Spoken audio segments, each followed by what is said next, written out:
The world we inhabit is not as free, or certain, or safe as you might think. The things that you believe to be unassailably evident are little more than shadows dancing behind a curtain, a masquerade crafted and dutifully upheld by an organization known as the Foundation.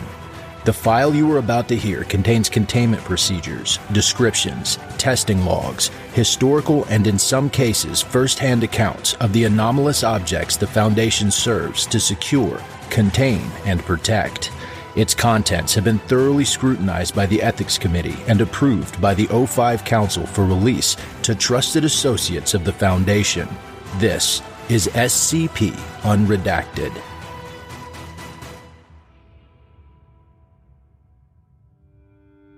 Item number 2828, Level 2 Restricted. Containment Class, Esoteric.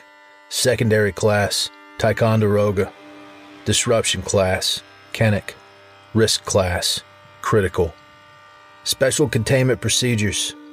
SCP-2828 is currently uncontainable and is ubiquitous in global populations. However, risk of breach of security or public discovery is deemed low, as it is undetectable without the use of strong mnestics.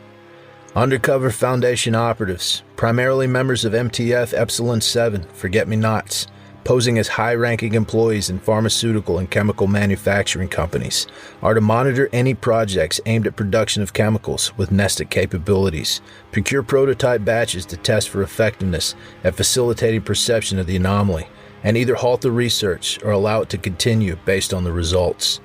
Foundation web crawler algorithms are to routinely search through internet posts and scientific journals for any potential references to the anomaly, and operatives are to investigate accordingly. With MTF Eta 10, See No Evil, and MTF Eta 11, Savage Beasts on standby, descriptions of the anomaly's visual appearance, texture, sound, odor, or taste are to be tested for safety with D-Class personnel by double-blind RISA and Antimemetics Department personnel, and redacted or expunged accordingly. The personnel files of any Foundation personnel who have never observed the anomaly under the effects of mnestics are to be appended under Level 2 clearance with a list of the senses associated with any descriptions of the anomaly to which the respective personnel have been exposed. The personnel files of all Antimemetics Department personnel and any other personnel who work with the anomaly's documentation are to be checked before each administration of mnestics and before each approval of access to the anomaly's documentation, and are to be updated within one workday of any new exposure. Description: SCP-2828 is an antimemetic and nearly undetectable part of the human body located behind the ear. The role of the anomaly in bodily systems is virtually non-existent and is hypothesized to be fully vestigial. The anomaly can only be perceived through the use of Class W or stronger mnestics, but only to a limited degree if at all.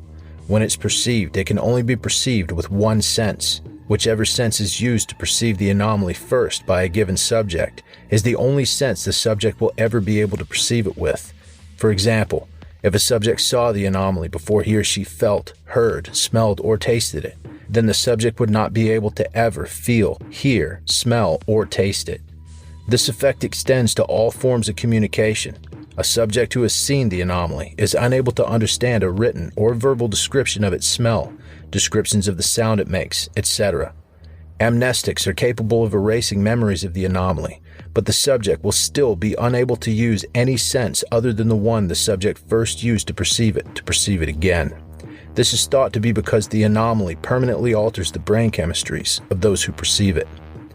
A subject who has never observed the anomaly under the influence of mnestics can be told and fully comprehend information regarding the anomaly that uses more than one sense to describe it. However, if said subject uses mnestics afterward and attempts to observe the anomaly using any sense, it is therefore imperative that no Foundation personnel learn of any complex or relatively detailed description of the anomaly's appearance, texture, sound, odor, or taste. Other than this, the anomaly poses no immediate danger and possesses no further anomalous properties.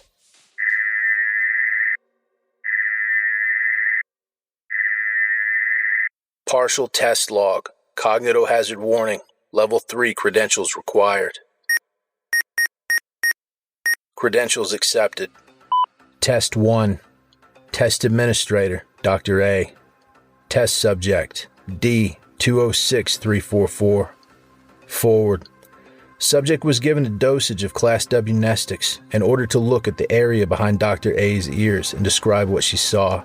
The subject was then ordered to feel the area under the supervision of 2 armed guards and describe what she felt.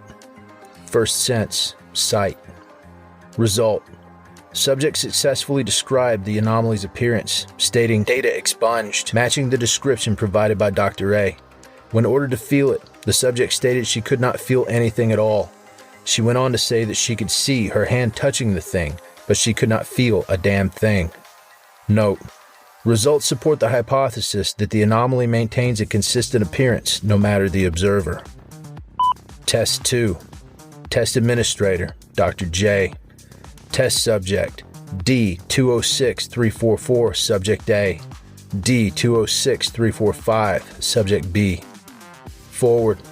Following Dr. A's promotion to Project Director, Dr. J took over testing.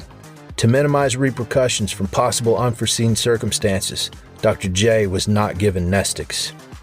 Subject B, who was blind from birth, was administered a dosage of Class W Nestics, ordered to feel the area behind Subject A's ears, and describe what he felt to Subject A. Subject A was ordered to describe what she heard Subject B say.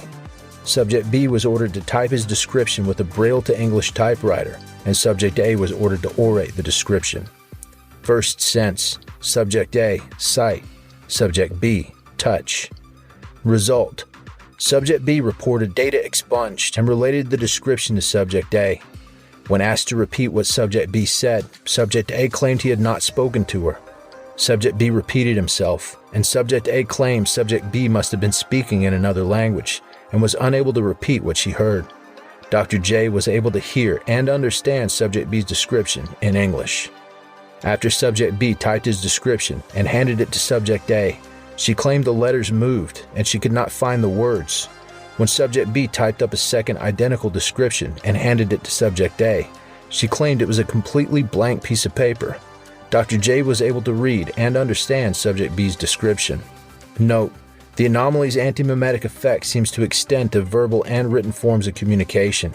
I, Dr. J, have listened to Subject A's description of the anomaly's appearance and can comprehend it as well as Subject B's description of how it feels. This must be because I have not witnessed the anomaly directly for myself. I'm putting in a request for a personal dose of Class W Nestics. Request approved. Antimemetics Department Director. Test 3. Test Administrator, Dr. F.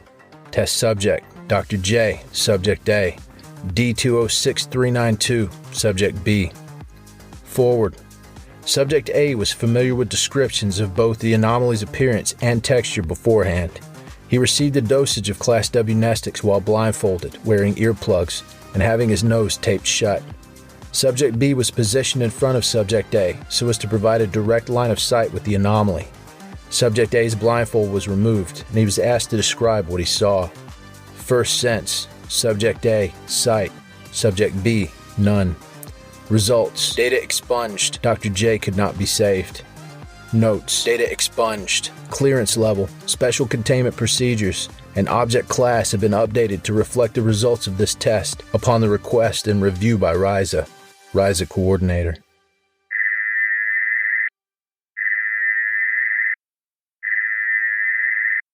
Cognitohazard warning. Level 3 credentials required. Credentials accepted. If you're hearing this, then you've undergone enough memetic resistance conditioning according to your credentials to be safely permitted access to the following classified information. However, due to the strong cognitohazardous nature of the anomaly, some information must be left out for your safety. Dr. F. The anatomy of the anomaly is outwardly similar to that of the outer ear, possessing a small auricle. It consists mainly of otherwise typical epidermal and dermal skin cells, with some internal cartilage and very minute amounts of fat, but no nerves and few blood vessels. -1 denotes cells that make up the anomalous instances. No -1 instances observed thus far have ever made any movements whatsoever. Chemical tests on -1 have produced no reactions on the part of -1. Instead of interacting with molecules that comprise -1, All reagents seem to bounce off the membrane. Protein pumps and channels are non-functional in a similar manner. Furthermore, no metabolic processes have been recorded to occur within -1 instances. All -1 instances observed thus far are frozen in an identical manner. As a result, all -1 instances are indestructible through conventional means. An anomalous and apparently indestructible substance, referred to as -2, found between -1 instances, lock -1 in their set configuration.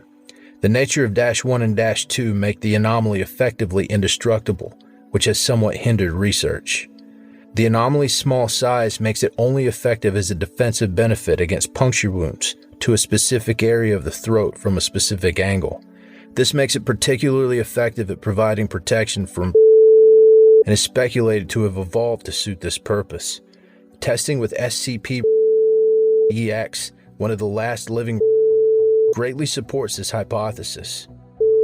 Had innate nestic qualities and kept extensive records on hominid anatomy and behavior they shared amongst themselves.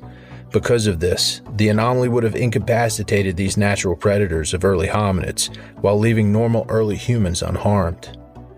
With all now extinct, the anomaly serves no further obvious function and poses a significant cognitohazardous threat to Foundation personnel. If a person learns of complicated descriptions of the anomaly that use more than one sense and then use nestics to observe it firsthand, the subject will experience multiple tonic-clonic seizures, several strokes, and cerebral hemorrhaging, invariably leading to death. It is therefore imperative that precautions be taken to avoid future complications. Addendum 2828-01. The anomaly was discovered after Dr. A Foundation researcher and clinician, was transferred to the Antimemetics Department. As with all Antimemetics Department staff, she began a Class W nestic regimen. She continued to act as a clinician. 2 days later, Dr. A performed a semi-annual checkup on Agent F and noticed a peculiarity behind his ear. When she touched the area, she was unable to receive any tactile stimulation whatsoever. She touched the same area on herself with the same results. Recognizing the obvious anomalous influence, she contacted the site director immediately. Addendum 2828-02. Following the events of Test 3, all tests regarding the anomaly have been suspended by order of the site director.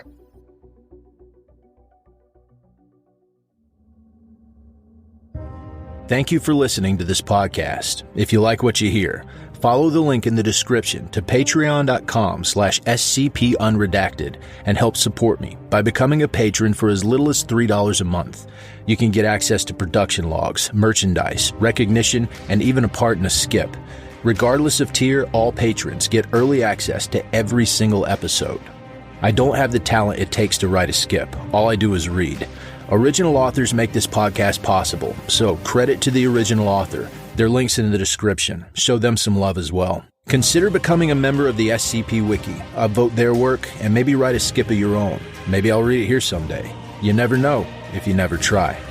The content of this podcast and content relating to the SCP Foundation, including the SCP Foundation logo, is licensed under Creative Commons Sharealike 3.0, and all concepts originate from scpwiki.com and its authors. This recording, being derived from this content, is hereby also released under Creative Commons Sharealike 3.0.